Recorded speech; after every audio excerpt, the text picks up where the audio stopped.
Hi, it's Pat, and I am here to talk about what we are going to be looking forward to in doing a cleanse this month, the month of June for us, but whenever you'd like to start is fine.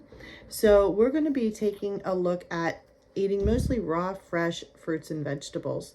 I should say vegetables and some fruits. So when we're doing a cleanse, we want to eat foods that are very cleansing to the body. And our vegetables are going to be the most nutrient dense cleansing foods. There's two reasons for disease we know is toxicity and deficiency. And so by eating foods that are going to be helping to eliminate toxins from our body, along with the other things we'll be taking for our cleanse, is extremely beneficial. And also very nutrient dense. And so we want to always give our body what it needs to rebuild and repair on a daily basis, because we're always coming in contact with various different issues, assaults, injuries. You twist your ankle, you eat at a restaurant, all those type of things. Although during the cleanse, you might not want to be doing that too much. So some of the things I want to preface with are to prepare your food. Prepare your food on a regular basis. This is going to mean every couple days to get the foods that you're going to be using and have them ready. Don't leave yourself open to being out somewhere and not having on you what you would need. So I always like to have some cashews with me, and I carry a bag of them just in case I end up somewhere and I'm hungry. I don't have to think the thought of, oh, maybe I'll drive through somewhere. I don't want to deal with that. So I always have cashews with me. I always have a bottle of water with me. And so I'm prepared in that way. So a lot of times I'll start the day with a smoothie. But when I say a smoothie, I mean a very green smoothie.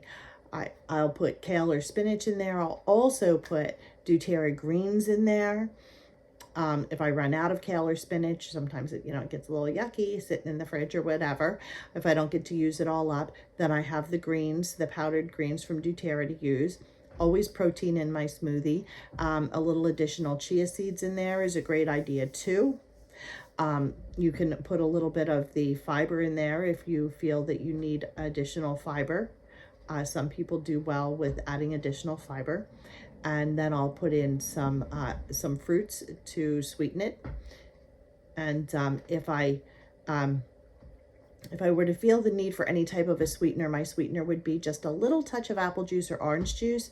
But being that the fiber is removed, I'd rather just add more whole fruit than add apple juice or orange juice. That would be the only sweetener I would use, would be more fruit. Maybe a half a banana is a really great sweetener, right? Some mango is a great sweetener. They're really, really wonderful. So those are the things that I put in a smoothie. If I was going to have oats for breakfast, we always want to soak our oats. So if we're going to be having our oats with chia seeds, you always want to have a protein with your oats. So some chia seeds and some nuts. So we can layer. So we can put some oats and some almond milk. We don't want to use the oat milk. We don't want more grain. We want to keep our grain a little bit on the lower side. We're going to try to avoid a lot of glucose spikes, because that is something that causes more inflammation in our body and more stress on the digestive system. So just the fact that the oats are in there because you wanted something filling in there, that's fine. But go ahead and use an almond milk. Go ahead and put maybe some ground walnuts in there, or some chopped almonds in there, ground almonds, something like that. A little bit of almond butter in there is great. So get your protein in there, a little bit of chia seeds in there. Definitely have a tablespoon of chia seeds in there with your oats and your almond milk, and then you can put some fruit on top. So when you're going to be having your fruit, when you're going to be having your chia seeds in there, and you're going to be having your oats in there together, we're going to be having something that's more well-rounded. We definitely want that protein, so put in the almond butter or the almonds or something. So those are two great options for breakfasts. We definitely want to stay away from the breads, the cinnamon rolls, the bagels, any of those type of things. That's not good choices for us to have for breakfast in general, let alone on a cleanse. And this is a great time to be setting up new habits.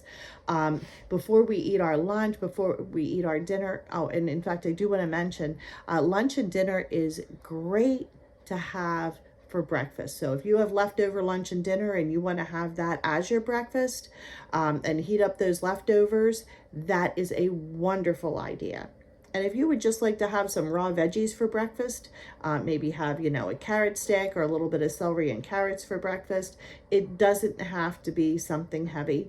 And if you're not hungry in the morning and you just want to have some water or you want to have an herbal tea, go right ahead. You can wait until you actually feel hungry. So that idea of you have to start the day with a big heavy meal isn't necessarily true. So a lot of people are asking about intermittent fasting. And intermittent fasting is something that can be used as a tool, but I don't advocate it for 365 days out of the year. So there's many different tools that we use are for a time, and we'll use that tool for a while, but it wouldn't be something we would do every single day the same way, okay? When we're eating our lunch and dinner, we always want to start off with some raw, fresh vegetables. This is very beneficial for balancing out our blood sugar and for putting fiber in our system, and makes us a little less hungry when we go to reach for the other foods that might not be as nutrient dense. So, but the next thing after the vegetables would be to go ahead and have our protein and our fats, and then next our carbs. And lastly, if you're having anything sweet, whether it be, some fresh fruits or dried fruits, if you want something a little sweet, you want to have a raw cookie, which would be dried fruits and almond butter and almond flour, any of those type things for a treat, that's great. But you always want to make sure that you have your vegetables and your protein first. So, so that's some tips and tricks for working on our meals for when we're doing our cleanse.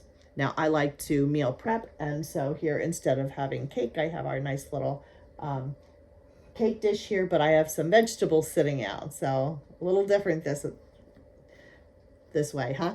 So I'm going to cut this into strips. I'm not going to dice it personally because of the fact that I might want to eat it raw as just raw veggie strips, right? Raw pepper. I might want to dip it in some hummus or a little bit of guacamole or something like that. I could do that. I could do a cashew dip or something.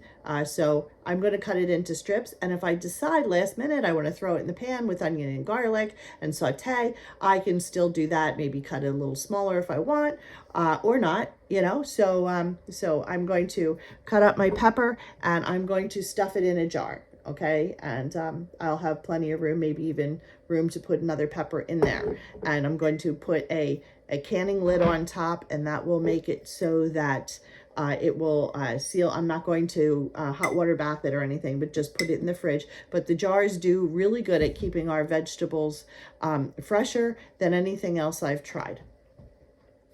I'm going to also chop an onion and have that diced and ready so that I can just throw it in the pan. So I can make a really quick dinner, just throw in some onion, throw in some diced garlic that I'll do ahead of time also, throw in some pepper, and also here's a raw cucumber. I'm going to cut that up in a few minutes too. I'll put that in a jar, and that way I can take that out the door with me tomorrow when I'm headed out the door, and I can eat that as a snack when I'm on the go. Another onion here. I'm also going to be chopping up some broccoli. I'm going to be, I think it's going to roll away. spiralize some zucchini. So if you have a little spiralizer, that's great. I have one of those. I have an electric one in case you're having 20 people for spiralized zucchini. I'm ready.